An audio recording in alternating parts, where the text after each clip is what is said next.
अब नेक्स्ट आता है आपका according to time. According to time में दो आ जाते हैं, historical cost then predetermined. Historical means past based. इसका मतलब एक ऐसी कॉस्ट जो एक्सपेंस होने के बाद, आफ्टर एक्सपेंस मतलब खर्चे होने के बाद हमें मालूम हो जाती है, और जिनके बेस पर आप टोटल कॉस्ट और पर यूनिट कॉस्ट का कैलकुलेशन करते हो, वो आपकी हिस्टोरिकल कॉस्ट ही होता है। जैसे कि फाइनेंशियल अकाउंटिंग सिस्टम में आप क्या करते हो, जितनी भी ट्रांजैक्शंस इट मीन्स वो हो चुकी हैं, जो ट्रांजैक्शंस आपके पास दी होती है, आप उसकी जर्नल एंट्री बनाना शुरू कर देते हो, क्योंकि वो ऐसे एक्सपेंस है जिनको ऑलरेडी रिकॉर्ड किया जा चुका है। ऐसे एक्सपेंस को हिस्टोरिकल कॉस्ट कहा जाता है और ऑडिटिंग में इसकी काफ़ी ज़्यादा हेल्पफुल होती है।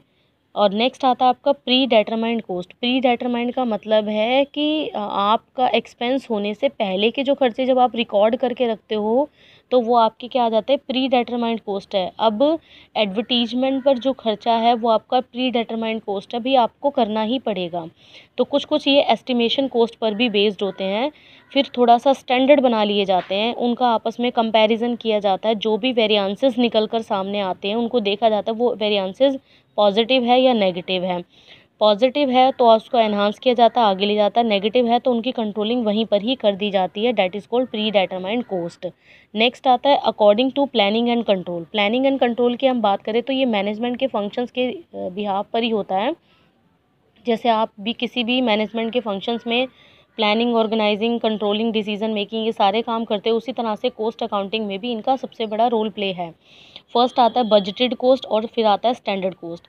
बजटेड कॉस्ट एक ऐसी कॉस्ट है कि किसी भी बिजनेस को एक्सपेंड करने के लिए डिफरेंट डिफरेंट डिपार्टमेंट में, like production department, administration department, management department, sales department, research development, इन अलग अलग डिपार्टमेंट पर आने वाली जो कॉस्ट है वो आपकी बजटेड कॉस्ट है, क्योंकि आपने उसका अनुमान लगाया है कि उस पर कितना खर्चा आने वाला है।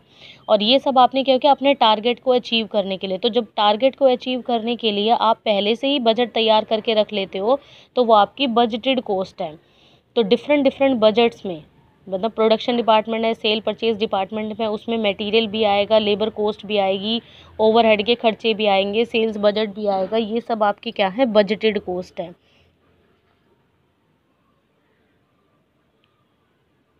फिर आपका आता है स्टैंडर्ड कॉस्ट। स्टैंडर्ड कॉस्ट का मतलब है कि आपने एक स्टैंडर्ड और टारगेट फिक्स कर दिया, इन दोनों के बीच का जो कंपैरिजन होगा वो आपके वेरिएंसेस कहलाएंगे, जैसे कि मैंने प्री डिटरमाइंड में बताया था आपको।